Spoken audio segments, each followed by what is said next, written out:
예수님께서 메시아로 이 땅에 오실 때에 그냥 갑자기 출현된 것이 아니라 이미 성경에 계속해서 그분에 대한 이야기가 많이 있습니다. 아브라함 이야기, 야곱 이야기, 이렇게 이야기도 많고 역사 이야기도 많은데 그 중에서도 예수님 메시아에 대한 이 예언 구절이 300에서 400구절 정도가 있다라는 건 정말 많이 기록이 되어 있는 거죠. 성경에 기록된 것이 예수님께서도 제자들에게 말씀하시는 것처럼 구약에 나를 가르쳐 기록된 모든 것이 이루어져야 하리라 라고 하신 것처럼 예수님에 대한 이야기가 정말 많이 있습니다. 그래서 오늘은 예수님의 탄생과 동방박사가 경배하러 오는 이 탄생과 관련된 예언의 말씀을 함께 찾아보고요. 다음 주에는 예수님의 죽으심에 대한 예언의 말씀을 함께 찾아보고 마지막 이제 세 번째에는 예수님의 부활에 대한 예언의 말씀을 찾아볼 거예요. 너무 많은데 이 주제를 좀 나눌 수밖에 없죠. 그래서 오늘은 탄생에 관련된 것, 그리고 다음 주는 죽으심에 관련된 것, 그 다음 주는 부활에 관련된 메시아 예언을 함께 찾아보면서 그것을 통해서 우리 날을 보내도록 하겠습니다. 오늘도 그래서 저희가 읽은 말씀이 탄생에 대한 말씀인데 아들을 낳으리니 이름을 예수라 하라라고 예수라는 이름을 주셨어요. 이 예수아라는 이름이 구약에서는 호세아, 여호수아 다 같은 뜻입니다. 구원이란 뜻이에요. 구원. 그 특별히 예수님은 우리를 어디서부터 구원하느냐라는 건데 예수님은 우리를 죄에서부터 구원할 자다라고 가르쳐 주시죠. 그리고 이 모든 일이요, 예수님이 우리를 죄로부터 구원하러 오신다라는 이것이 갑자기 출현된 것이 아니라 22절에 보니까 이 모든 일이 된 것은 주께서 선지자로 하신 말씀을 이루려 하심이니. 예수님의 탄생부터 죽으심, 부활하심, 승천하심, 다시 오심 다 이미 약속하신 대로 이루어가고 있다라는 거예요. 우리들이 이거 확인 안 해도 믿어지는 사람이 있기 때문에 얼마나 감사해요. 우리가 일일이 다 확인하고 한 절 한 절 비교해서 그래서 믿은 건 아니잖아요. 그 예수님이 믿어진 것에 있어서는 너무 감사하지만 그러나 이것을 확인할수록 믿음이 더 견고해집니다. 정말 놀라운 거예요. 그래서 오늘은 이 탄생에 대한 이야기를 할 때 먼저 마태복음에서 21장 23절에서는 무엇을 인용했냐 하면 이사야 7장 14절을 인용했습니다. 23절에 보시면 보라 처녀가 잉태하여 아들을 낳을 것이요 그의 이름은 임마누엘이라 하리라. 이 말씀이 이사야 7장 14절 말씀이에요. 그래서 그 임마누엘을 번역해 주니까 하나님이 우리와 함께 계시다라는 것으로 번역을 했죠. 임마누엘이 그런 뜻입니다. 근데 이 예수님에 대한 탄생에 대한 예언의 소식이 이사야가 활동했던 시대는 기원전 700년경이에요. 그러니까 예수님이 태어나기 700년 전에 처녀가 잉태하여 아들을 낳을 것이라는 예언의 말씀이 있었던 거예요. 처녀가 잉태하여 아들을 낳는다. 보통 일이 아니죠. 근데 이 처녀가 잉태하여 아들을 낳는다라는 것이 이사야가 밝히기 전에 예수님에 대한 첫 번째 예언의 메시지가 어디에 등장하냐 하면 창세기 3장에 등장합니다. 창세기 3장에서는 뱀이 여자를 유혹해서 선악을 알게 하는 나무 실과를 놓고 하나님에 대한 지식을 왜곡시켜요. 그래서 하나님을 반역하고 스스로 하나님이 되고자 하는 욕심을 심어 그가 사탄의 말에 복종하고 뱀의 말에 복종함으로 하나님을 떠나는 반역자가 되게 합니다. 그래서 여자도 먹고 그 곁에 있던 남편인 아담도 그 선악을 알게 하는 나무 실과를 먹으면서 최종적으로는 하나님의 말씀에 순종하지 않고 뱀의 말에 순종하는 일이 됐죠. 누구든지 누구에게 순종하냐에 따라서 그의 종이거든요. 하나님의 말씀에 순종하는 자들은 하나님의 종이지만 뱀의 말에 순종하는 자들은 뱀의 종인 거예요. 아무리 나는 하나님 소속이야 라고 해도 내가 순종하는 이가 뱀이기 때문에 그는 실질적으로 뱀의 종 노릇 하는 거죠. 그래서 결국 이 뱀의 모습으로 온 사탄의 말을 듣고 그가 사탄의 메인바 되었으며 죄의 종이 되었습니다. 그때에 여자와 남자가 동시에 하나님을 반역하면서 떠난 죄인이 되었을 때에 그때 처음으로 하나님께서 찾아오셔서 아담과 대화하십니다. 내가 어디 있느냐 이렇게 물어보세요. 내가 벌거벗었으므로 두드러워서 숨었습니다. 너가 내가 먹지 말라 명한 그 나무 실과를 먹었느냐? 네, 하나님이 만드셔서 저와 함께 하게 한 저 여자가 제게 주므로 제가 먹었습니다. 여자한테 물어보죠. 너는 어찌하여 먹었느냐? 아, 뱀이 저에게 이렇게 해서 제가 먹었습니다 라고 하자 하나님께서 첫 번째 하시는 말씀이 창세기 3장 15절이에요. 이 말씀은 몇 번을 강조해도 너무나 중요한 말씀이기 때문에 다시 한번 우리 찾아보도록 하겠습니다. 창세기 3장 15절 다 함께 읽어볼게요. 시작.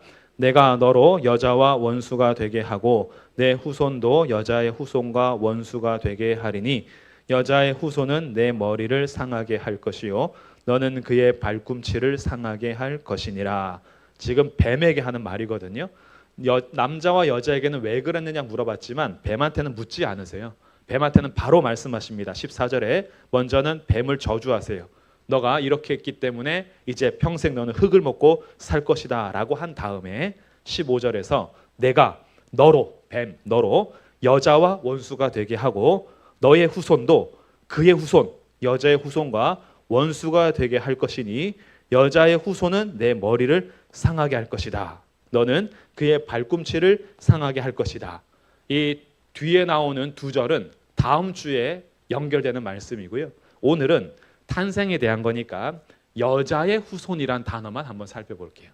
여자의 후손이라고 했어요. 보통 성경이 기록되는 것을 봐도 아시겠지만요. 야곱을 누가 낳았다 그러죠? 야곱을 이삭이 낳았다 그래요. 그리고 이삭을 누가 낳았다 그래요? 아브라함이 낳았다 그래요. 아브라함이 이삭을 낳았다. 이삭이 야곱, 에사와 야곱을 낳았다. 야곱이 유다와 그의 형제들을 낳았다라고 남자의 씨로 기록을 합니다. 저희들도 마찬가지죠. 요즘에는 우리의 세대나 이런 것들이 아빠성 딸을 수도 있고 엄마성 딸을 수도 있고 같이 쓸 수도 있지만 보통 우리의 전통은요 남자의 그 성을 따라서 대를 이어가죠. 그래서 예전에 시집 간다 그러잖아요.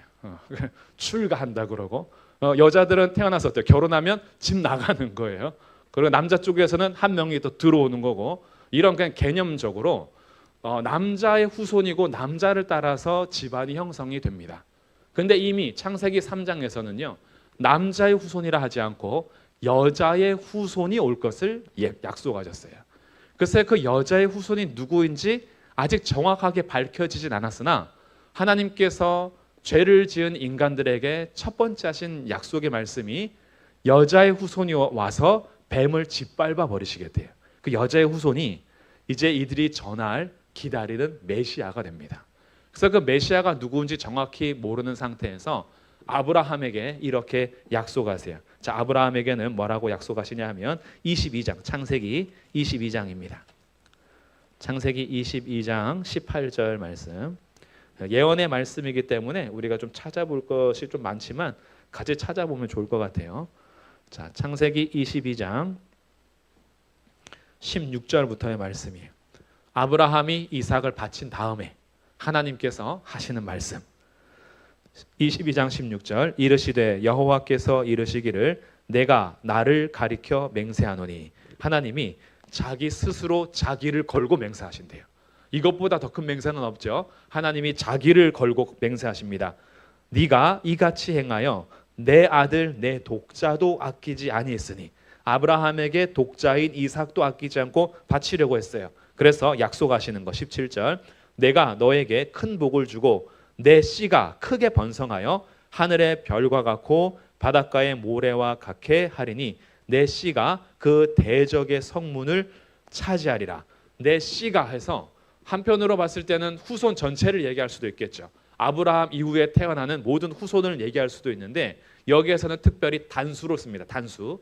복수로 후손들이라고 쓰지 않고 내 씨, 내 후손이라는 단수를 써요. 그래서 아브라함의 후손으로 오는 그가 대적의 성문을 열겠대요. 무슨 뜻이에요? 대적을 침투하여서 점령하겠다는 뜻이에요. 아브라함의 후손으로 오는 그가 대적의 성문을 열고 그 성을 차지해 버리는 거예요. 승리하는 겁니다. 그래서 18절 내 씨로 말미암아 천하 만민이 복을 받으리니. 자, 아브라함에게 독자 이삭이 있었어요. 그 독자 이삭을 바치려고 하는 그 산이 여호와 이레가 되죠. 그래서 이삭을 대신하여 양을 번제하게 됩니다. 여호와께서 친히 준비하셨어요. 그 양이 누구를 가리키는 것이었냐면 이삭을 대신하는 독자, 하나님의 독자 씨예요. 씨. 근데 이 독자가 어떻게 올 거냐 하면 아브라함의 씨로 온답니다. 그러니 여자의 후손이 조금 더 밝혀진 거예요. 하나님 약속하신 여자의 후손은 누구의 후손으로 올 거냐 하면 아브라함의 후손으로 올 거예요. 그래서 아브라함의 가문이 이어집니다. 그러다가 창세기 49장 가볼게요. 창세기 49장. 아브라함이 이삭을 낳았고 이삭이 야곱을 낳았고 야곱이 12아들을 낳았어요. 근데 그 12아들 중에 창세기 49장 10절입니다. 창세기 49장 10절에 보면 유다에 대한 예언의 말씀인데 규가 유다를 떠나지 아니하며 통치자의 지팡이가 그 발 사이에서 떠나지 아니하기를 실로가 오시기까지 이르리니 그에게 모든 백성이 복종하리로다. 유다 지파에서 왕이 나온다는 예언의 말씀이에요. 그래서 유다 지파에 그에게 모든 백성이 복종할 것이다. 그럼 조금씩 밝혀지는 거예요. 이 성경은요, 이야기가 진행되면서 약속이 조금씩 더 분명해집니다. 여자의 후손이 아브라함의 후손으로 올 것이며 아브라함 후손 중에도 많잖아요. 야곱의 이후에는 12지파가 되니까 그 12지파 중에서도 유다 지파 안에 그 후손이 이어진대요. 이게 조금씩 좁혀지는 거예요. 아, 우리를 위한 여자의 후손 메시아가 그 아브라함 그리고 이삭, 야곱, 유다를 통해서 오는구나. 이런 것들을 쭉 얘기해주고 그러다가 유다 이후에도 후손들이 많겠죠. 지파 이제 후손들이 많아집니다. 그러는 중에 우리가 너무나 잘 아는 한 왕이 기록이 되는데 예레미야 23장 한번 가볼게요. 자, 이제 예레미야 23장 5절과 6절. 여호와의 말씀이니라. 보라, 때가 이르리니 내가 다윗에게 한 의로운 가지를 일으킬 것이라. 그가 왕이 되어 지혜롭게 다스리며 세상에서 정의와 공의를 행할 것이며 그의 날에 유다는 구원을 받겠고 이스라엘은 평안히 살 것이며 그의 이름은 여호와 우리의 공의, 우리의라 일컬음을 받을 것이다. 이제 또 축소가 됐어요. 유다의 자손 중에서도 다윗에게서 의로운 가지가 난대요. 그러니 다윗의 후손으로 오시는 겁니다. 그래서 여자의 후손은 아브라함, 이삭, 야곱, 유다 그리고 다윗까지 온 거예요. 이 다윗의 계보에 따라서 그가 오시면 여호와 우리의라는 일컬음을 받을 통치자가 이 땅에 올 것이다 라고 약속을 하죠. 그렇게 해서 이 메시아에 대한 약속이 쭉 이어지는 중에 이사야를 통해서 좀 더 분명하게 밝혀준 것이 아까 마태복음에서 인용한 이사야 7장 14절이었던 거예요. 처녀가 잉태하여 아들을 낳을 것이요 그의 이름을 임마누엘이라 하리라. 그럼 이제 족보는 형성이 됐어요. 족보는 아담 이후에 이어지는 족보가 아브라함 그리고 유다, 다윗을 이어가는 족보, 뼈대는 형성이 됐죠. 근데 이 뼈대 중에서 독특한 점을 하나 발견해야 되는데 남자의 씨가 아닌 남자의 후손이 아닌 이 다윗의 계보를 이어가는 자손 중에서 처녀가 잉태하여 아들을 낳는 그가 약속한 메시아인 거예요. 그러니까 이거는 확실한 정보가 될 수밖에 없어요. 모두가 남자와 여자가 결혼하여 아이가 태어나는 것이지 처녀가 남자 없이 혼자 임신한다. 불가능한 일인 겁니다. 불가능한 거죠. 그래서 불가능한 일이 되면 그것이 하나님께서 약속하신 메시아라는 것이 오히려 더 분명하게 드러나는 거예요. 근데 이런 면에 있어서 갈라디아서 4장에서 이렇게 기록을 합니다. 갈라디아서 4장 4절에 우리에게 분명히 가르쳐 주는 것이 4장 4절 이렇게 얘기해요. 제가 읽어드릴 테니까 한번 들어보세요. 때가 참에, 자 때가 됐어요. 하나님이 그 아들을 보내사 여자에게서 나게 하시고, 하나님께서 그 아들을 보내셔서 여자에게서 나게 하셨대요. 이 사건이 우리가 잘 아는 사건입니다. 마태복음에도 있고 누가복음에도 있는 예수님 탄생 이야기예요. 자, 예수님의 탄생 이야기는 이제 우리 잘 아니까 요셉과 마리아가 약혼을 했습니다. 그렇죠? 이스라엘의 그 결혼은요, 먼저 신랑과 신부가 약혼을 해요. 그러면 법적 부부가 됩니다. 그래서 혼인 신고가 이미 들어가고 이들은 법적인 부부가 돼요. 그러나 아직 둘이 한 방에 살지는 않아요. 법적 부부가 되면 그 다음에 신랑 집에서 해야 할 일이 있습니다. 이스라엘의 결혼 풍습이에요. 둘이 부부가 됐다. 그러면 신랑의 아버지가 신랑을 데리고 다시 집으로 갑니다. 그리고 신부를 맞이할 집을 마련해야 돼요. 신부를 데려와야 하기 때문에 아버지가 그 아들과 함께 신부가 와서 살 집을 마련한 다음에 신부를 맞이할 준비가 다 되면 그러면 신랑을 다시 보내서 신부의 집에서 먼저 잔치를 해요. 이제 잔치를 하면서 그 집에서 실질적인 합방이 이루어지고 그리고 이제 신부를 데리고 신혼집이 차려진 신랑의 집으로 오는 거예요. 근데 이게 기한이 있어요. 약혼부터 법적인 부부가 될 때부터 진짜로 신랑의 집으로 오기까지의 기한은 1년이에요. 1년 안에 이루어져야 하는데 날짜가 정해져 있진 않아요. 한 달 만에 준비가 될 수도 있고 그 다음 주에 바로 될 수도 있고 11개월 이후에 될 수도 있어요. 이건 누구의 권한이냐 하면 신랑 아버지의 권한이에요. 신랑 아버지가 다 됐다, 데려와. 그래야지 데려올 수 있는 거예요. 이게 이스라엘 결혼 풍습이요. 예수님께서 우리에게 약속한 것이 희미하게 다 이렇게 보여지는 거예요. 예수님께서 우리의 처소를 준비해서 올라가셨죠. 우리 신부가 되었잖아요. 법적인 부부가 됐습니다. 예수님이 신랑, 교회가 신부예요. 법적인 부부가 되었으나 아직 예수님과 완전히 합방하지 않았죠. 예수님께서 요한복음 14장에서 너희는 근심하지 말라. 하나님을 믿으니 또 나를 믿으라. 내가 너희를 위하여 처소를 준비하러 가노니. 신혼방을 준비하기 위해서 지성소 하늘로 올라가셨어요. 그런데 다시 오실 날은 예수님도 알아요, 몰라요? 다시 오는 날짜는 누구의 권한이에요? 신랑의 아버지 권한이에요. 하나님 아버지께서 때가 되면 보내시는 거예요. 이런 모양을 이스라엘 결혼 풍습에 담아 두은 겁니다. 그래서 우리들이 이 요셉의 이야기를 이제 알아요. 요셉과 마리아는 약혼한 부부였어요. 그래서 신랑이 법적인 부부긴 하지만 아직 집에서 신혼방을 준비해야 되는 기간이었고 마리아는 나사렛이란 동네에 살고 있었어요. 요셉은 유다 사람입니다. 베들레헴 사람이에요. 그러니까 그렇게 지내고 있었는데 법적인 부부지만 따로 살고 있었잖아요. 어느 날 소식이 들리는 거예요. 마리아가 임신을 했대요. 요셉이 어떻게 해요? 깜짝 놀라죠. 왜? 그 뱃속에 있는 아이는 내 애는 아니야. 왜? 나는 그 여인과 함께 합방한 적이 없어요. 결혼을 해서 법적인 부부긴 하나 아직 준비가 안 돼 있었거든요. 그런데 결혼을 하고 우리 부부가 되었는데 소식이 임신했다 그러니까 얼마나 속이 끓었겠어요. 그래서 요셉이요 정말 고민 많이 했습니다. 그러나 요셉이 의로운 사람이라 하나님을 믿고 진실하게 사는 사람이었어요. 그래서 그것을 뒤집어 엎어서 그 여인을 음행한 여인으로 고소하여 그를 법적인 처벌을 받아 죽게 하는 자리까지 가지 않고 가만히 혼자서 끊으려고 했던 거예요. 그런데 밤에 천사가 찾아옵니다. 이제 우리 마태복음 1장의 이야기예요. 다시 우리 본문 말씀 신약으로 가보겠습니다. 자, 마태복음 1장에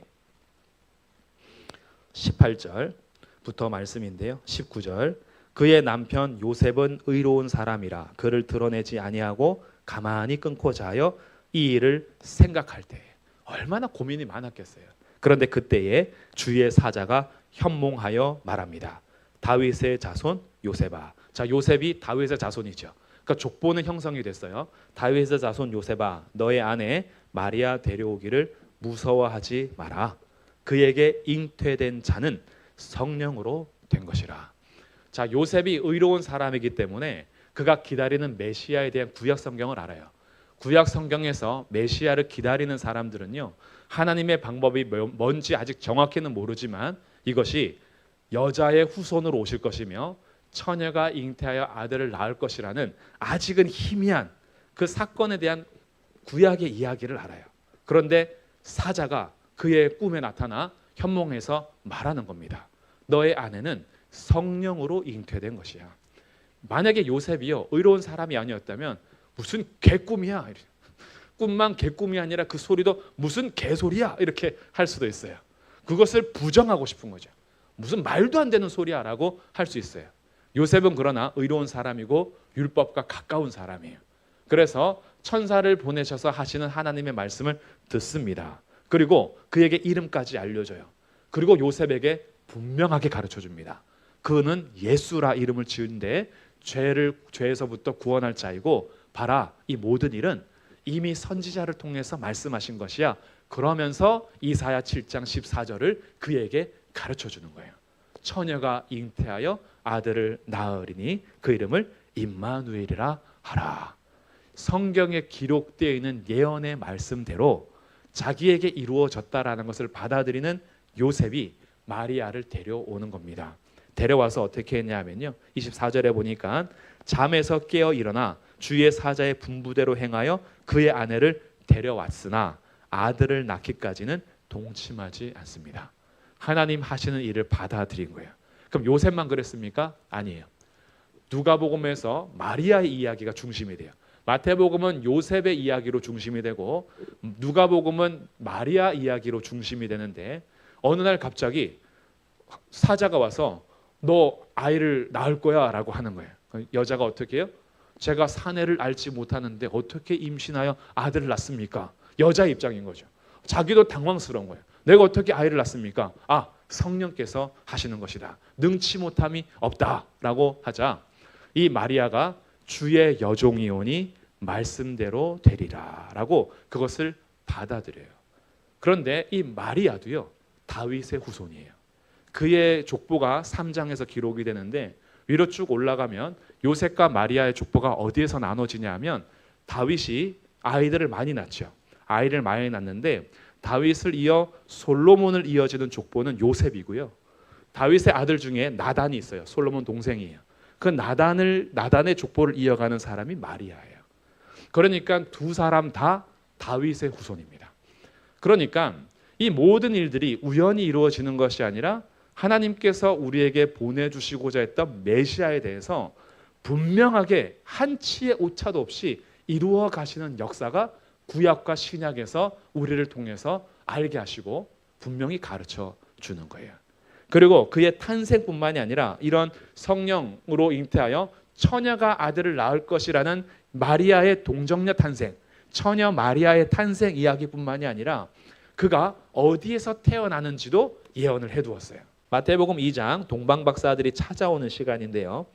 2장 1절 헤롯 왕 때에 예수께서 유대 베들레헴에서 나셨다. 이미 장소가 유대 베들레헴이라고 얘기를 하죠. 동방으로부터 박사들이 예루살렘에 이르러 유대인의 왕으로 나시니가 어디 계시냐라고 물어봐요. 별을 보고 그를 찾아서 여기까지 왔대요. 그러자 4절 왕이 모든 대제사장과 백성의 서기관들, 이 사람들이 율법 연구자들입니다.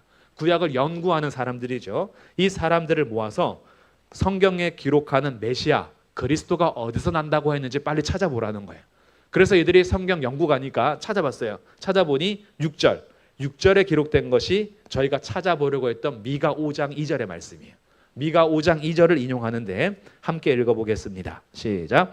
또 유대 땅 베들레헴아 너는 유대 고을 중에서 가장 작지 아니하도다. 내게서 한 다스리는 자가 나와서 내 백성 이스라엘의 목자가 되리라 하였음이니라. 아멘.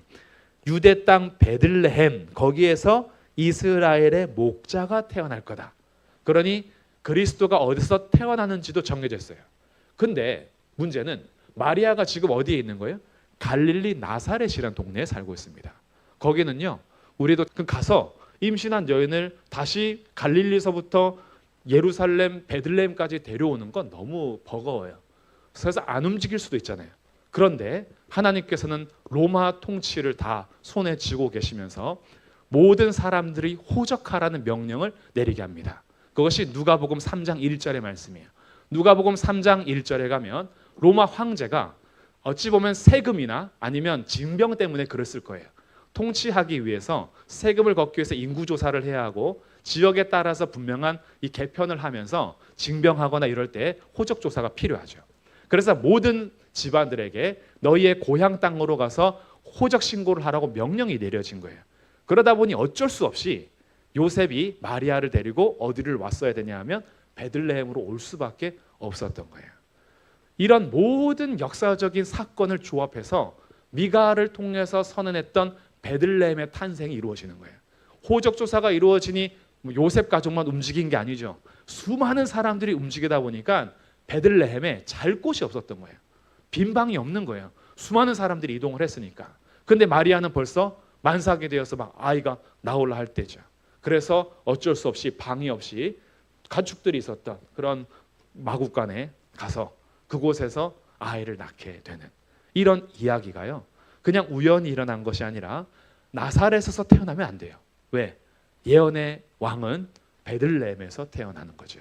그래서 나중에 유대인들이요. 예수님이 자란 곳은 나사렛이거든요. 유대를 통치했던 분봉왕 헤롯 아켈라오는요. 아주 잔인하기로 유명한 왕이었어요.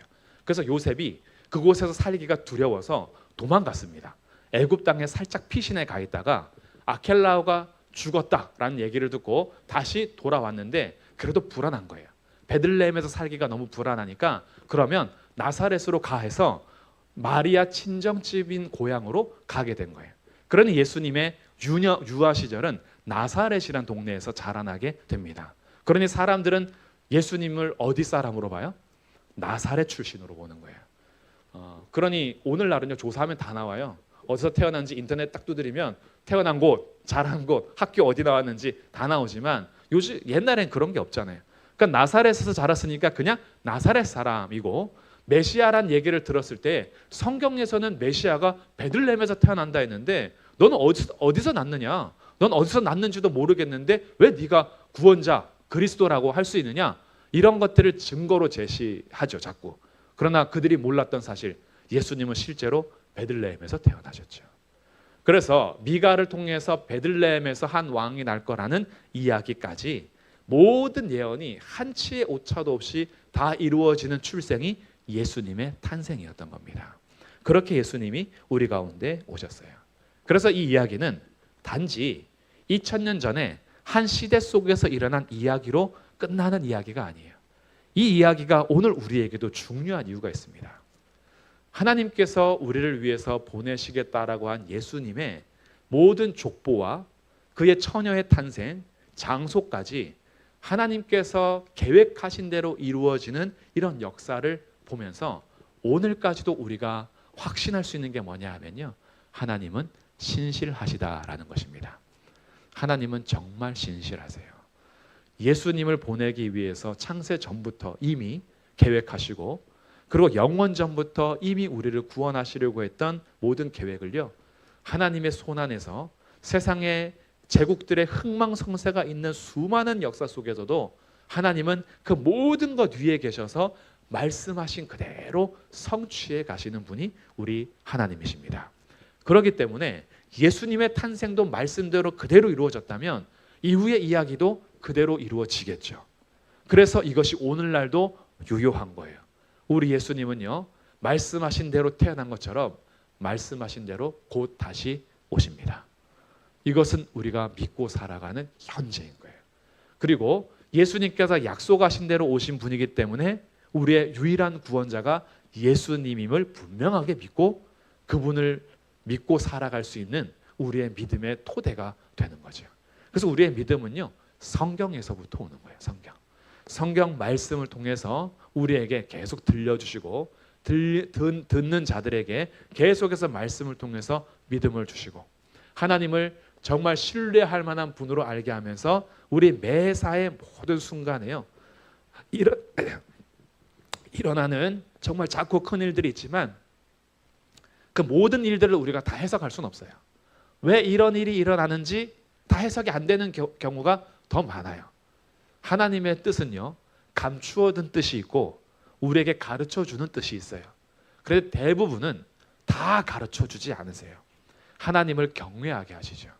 우리가 궁금한 내일에 대한 우리의 이야기 그리고 언제쯤이면 우리 집이 이런 문제를 해결할까라는 실질적이고 직접적인 어떤 일들은 그렇게 크게 다 성경을 통해서 가르쳐주지 않고 감추어 두셨어요. 그러나 하나님은 구원의 큰 역사를 우리에게 분명히 밝혀주시고 우리로 하여금 크고 작은 일들을 다 이해할 수는 없지만 그 모든 일들을 몰라도 하나님이 모든 세상을 주관해 가심을 믿고 약속하신 대로 신실하게 일하시는 분인 걸 믿을 수 있기 때문에 우리에게 일어나는 작고 큰 일을 다 이해는 안 돼도 하나님을 믿고 살아갈 수 있게 한 겁니다. 그래서 예수님을 약속대로 보내준 이 사건은 그냥 2000년 전에 이루어지고 끝나버린 사건이 아니라 이 말씀들을 통해서 하나님의 신실하심을 의지하게 하시는 거예요. 우리를 흔드는 일들이 많이 있을 수 있습니다. 하나님을 믿지 못하게 하는 크고 작은 일들이 있을 수 있어요. 그러나 흔들리지 마십시오. 우리 하나님은 충분히 믿어도 되는 신실한 분이십니다. 약속하신 대로 이루어가는 분이기 때문에 하나님은요, 우리의 삶에 그 신실하게 역사하실 겁니다. 그리고 또 하나 알게 되죠. 약속하신 대로 예수님을 보내신 이 이야기를 통해서 우리에게 주신 예수님은요, 우리의 행위나 노력으로 얻어내는 공로 보상이 아니라 우리에게 주신 선물이라는 사실을 알게 됩니다. 예수님은요, 우리의 인생의 최고의 선물이에요. 하나님이 계획하셔서 하나님이 우리를 위해서 이 땅에 말씀하신 대로 보내주신 가장 귀한 선물인 거예요. 그러니 이 선물은요, 우리가 노력으로 받아낸 것이 아니기 때문에 예수님을 믿고 살아가는 자들은 이 선물에 대한 감사 찬송을 하며 살아가게 되고, 그리고 이 선물을 우리만을 위해서 주신 것이 아니기 때문에 우리들은 예수님이 이 땅에 오신 이유를 안다면 이 선물을 가지고 누구에게든지 전달할 수 있어야 되는 거죠. 이것이 예수님께서 이 땅에 약속하신 대로 오신 이 사건을 통해서 우리가 적용해 볼 수 있는 겁니다. 그래서 정리하면 세 가지 적용점 이제 정리할게요. 첫 번째는 하나님은 신실하시기 때문에 우리의 상황에 어떤 일이 일어나든지 믿을 수 있는 분이다.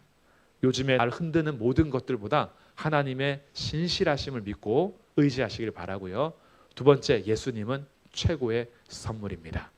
우리의 행위로 받아낸 것이 아니라 하나님, 인간이 썩어져가는 세상 속에서도요, 약속대로 주신 선물이 예수님이세요. 그러니 예수님을 믿는 우리들은 하나님을 찬송하고 예배하는 삶을 살아야 합니다. 세 번째, 이 예수님의 오신 이유는 나만을 위해서가 아니라 이 땅의 인류를 위해서 오셨어요. 예수님께 나오는 자들은 아브라함에게 너의 씨를 통하여 천하 만민이 복을 받을 것이다 라고 했어요. 이 천하 만민은 히브리인들만이 아니라 유대인들만이 아니라 모든 열방의 민족들이 포함된 겁니다.